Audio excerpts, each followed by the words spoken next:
Tanguay électronique, en première ligne.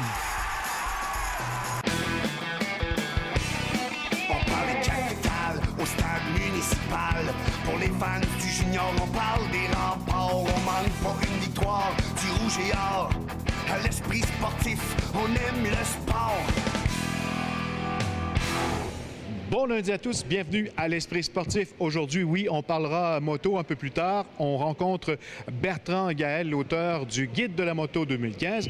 On parlera golf. On vous amène au club de golf Lac-Saint-Joseph. Mais d'abord, revenons à ce qui s'est passé samedi à Saint-Acapie, la belle visite de la Coupe Stanley, gracieuseté d'Antoine Vermette qui devenait le deuxième joueur originaire de cette région à amener le précieux trophée devant des milliers de partisans. Couple of game-winning goals in the finals. 80, Antoine Vermette.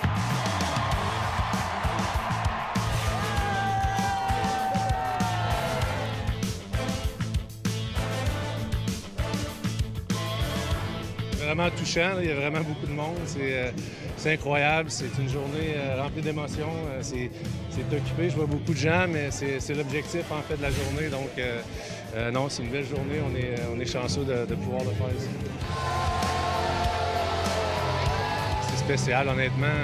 Je ne pouvais pas demander mieux. Je ne savais pas quoi m'attendre en fait d'engouement ou d'attraction que ça pourrait créer, mais vraiment, je suis vraiment touché par la quantité de gens qui est ici. Puis j'espère de pouvoir le faire partager avec le plus de personnes possible. C'est une source de motivation, une inspiration pour les jeunes. C'est très gratifiant en tant qu'athlète, puis j'espère de pouvoir le faire. Puis effectivement, je viens du coin ici, j'ai donné mes premiers coups de patin à l'aréna derrière vous, que vous voyez là. Donc c'est sûr que ça rend peut-être le rêve accessible, puis j'espère de pouvoir motiver certaines personnes. Je pense que les gens de Saint-Agapi, de Saint-Apollinaire, du comté de Lotbinière là, sont fiers de lui, ils l'ont suivi. Puis je pense qu'ils vont lui rendre aujourd'hui. On peut voir, il y a des milliers de personnes ici aujourd'hui, puis tout le monde est content de le voir avec la Coupe Stanley ici. On se connaît depuis longtemps.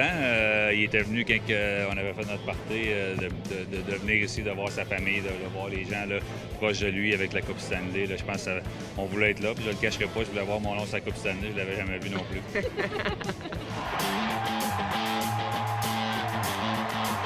Pensais-tu que c'était aussi difficile que ça de gagner? C'est très difficile. Ouais. J'ai jamais sous-estimé les efforts pour y atteindre, mais je trouve que c'est une belle illustration. Je l'ai vécu de l'interne, bien entendu.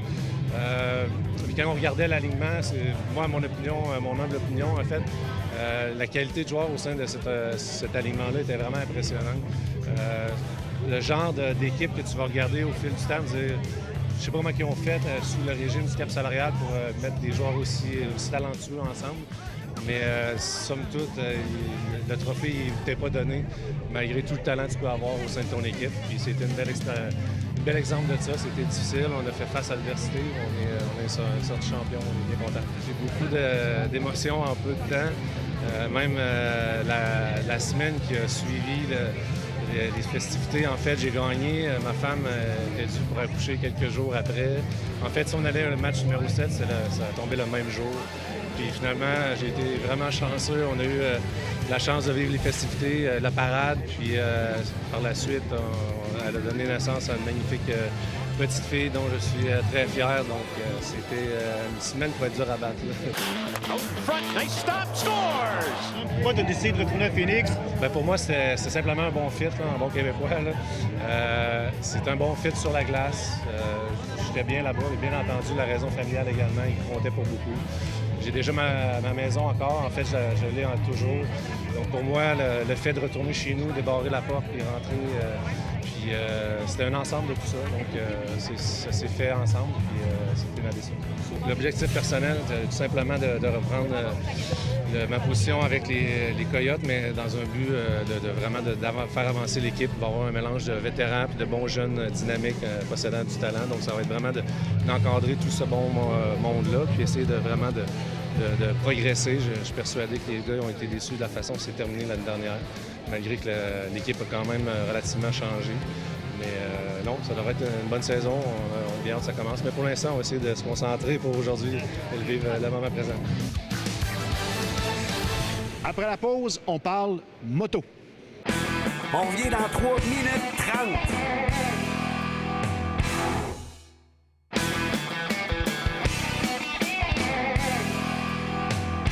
Année après année, depuis 21 ans, le guide de la moto de Bertrand Gaël est attendu par les passionnés du sport.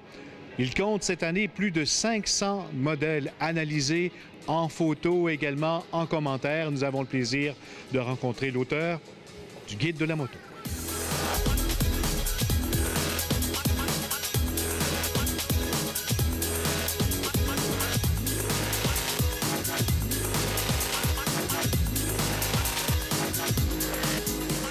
C'est un guide d'achat, donc tous les modèles de tous les manufacturiers sont tous évalués dans le guide de la moto. Mais on en retrouve un petit peu plus que ça aussi. Je veux dire, c'est la moto, c'est pas des... comme je dis souvent, c'est pas des tondeuses, c'est pas des minivans. Puis il faut qu'on célèbre la moto un peu. Donc on essaie de faire, en plus d'un livre, en plus d'un guide, on essaie d'en faire un beau livre aussi. Un livre qui représente bien l'esprit de la moto. Donc souvent on nous dit que ça ressemble à un livre de table un peu parce qu'il est bien illustré, il est beau, il est très très très soigné. Depuis la crise économique là, de 2008, l'industrie a beaucoup changé. Puis c'est énormément de travail. Les gens qui ont le livre le voient là aussi, on voyage constamment aux 4 coins de la planète là, pour aller rouler ces motos-là. Là, c'est pas... Il y en a une petite partie qui est testée au Québec, mais la plupart sont testés... pas la plupart, mais il y en a beaucoup qui sont testés ailleurs dans le monde. Tendance, si on veut, là où on retrouve peut-être le plus de nouveautés cette année, malgré qu'il y a bien d'autres créneaux où on en retrouve, c'est les motos abordables, les motos raisonnables, les motos abordables. On s'écarte pendant plusieurs années, on a eu la tendance de l'extrême, là, où il fallait avoir la plus rapide, la plus grosse, la plus grosse cylindrée, etc. Mais ça a fait monter les prix aussi beaucoup. Puis depuis la crise économique où les gens sont un petit peu plus près de leurs sous, la moto c'est un luxe, c'est un jouet. Là. Il y a beaucoup je vous donne un exemple, entre 5 et 10 000 $ aujourd'hui, on a énormément de très bonnes motos. Puis il y a quelques années à peine, on n'avait rien ou presque rien en bas de 10 000 $.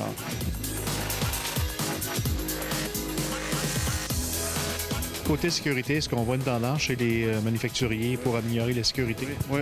L'électronique arrive en masse. Puis l'électronique, c'est l'ABS, mais c'est aussi des anti-wheelies, c'est aussi des anti-patinages.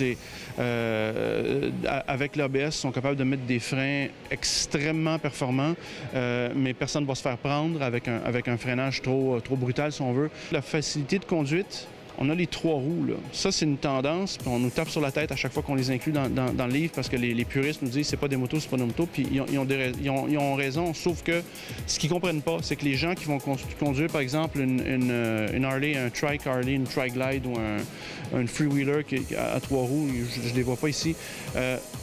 Pour les gens qui conduisent ces motos-là, pour eux, ce sont des motos.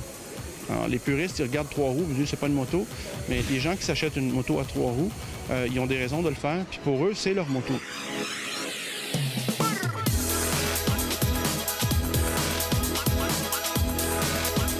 Quel est le conseil de Bertrand Gaël quand on vient magasiner sa première moto? Essayer d'avoir un bon équilibre entre le cœur et la raison. Là.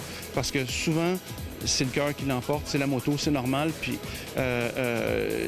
mais essayer d'avoir un tout petit équilibre. Donc, autrement dit, lire. Parce que souvent, les motocyclistes ou les gens qui veulent faire de la moto ont un coup de cœur. Ils voient la moto sport, ils voient la Harley, ils disent « j'ai toujours rêvé de ça ». Puis moi, je ne serais pas la personne qui va leur dire « allez contre votre rêve ». Sauf que le livre, il va au moins les guider un peu, leur dire juste pour pas que le rêve se transforme en cauchemar. On parle maintenant de golf. On vous présente aujourd'hui le club de golf du lac Saint-Joseph, construit en 1953. Mais récemment, on a investi beaucoup d'argent tant sur le terrain qu'à l'extérieur. On a rencontré là-dessus le nouveau directeur général du club du lac Saint-Joseph, Bruno Bérubé.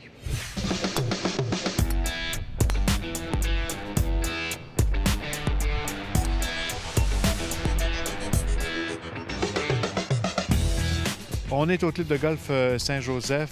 C'est un club qui a beaucoup d'histoire. C'est un club mature. C'est un club qui a quand même une certaine, tu dirais, une certaine maturité parce que c'est un club qui a fêté son 60e en 2013. Donc, il y a 62 ans d'existence, là. Donc, après 62 ans, on peut dire que le club a pris beaucoup de maturité. Qu'est-ce qu'on peut dire du terrain?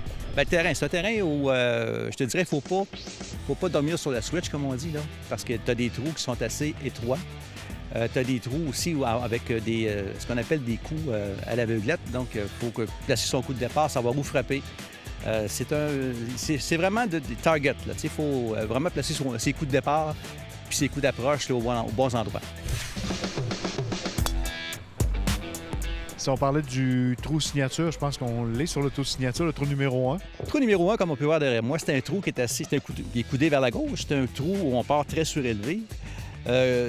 C'est pas tellement profond. Faire attention parce que l'élévation nous donne l'impression que c'est très long, mais il faut frapper à peu près 185-190 verges.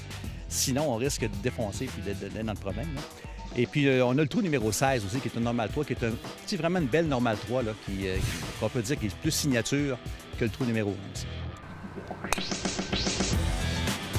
C'est un club qui est vraiment ouvert au public. C'est sûr qu'on a environ 300 membres, bon an, mal an, mais c'est un club qui est ouvert au public. Puis d'ailleurs, on invite le public à venir nous voir.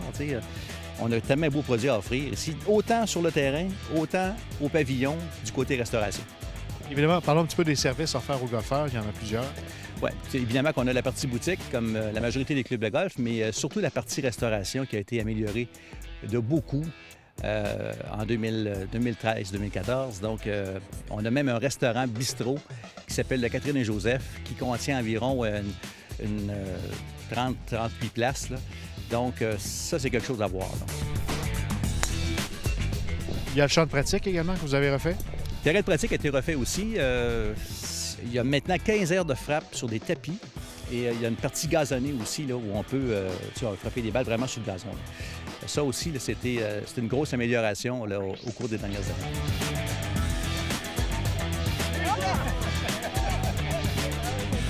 Voilà qui complète l'esprit sportif pour aujourd'hui. Demain, entre autres, à ne pas manquer une entrevue avec l'ancien joueur des Remparts de Québec, Jonathan Audy Marcheseau. Voilà, c'est tout. Bye-bye. À demain.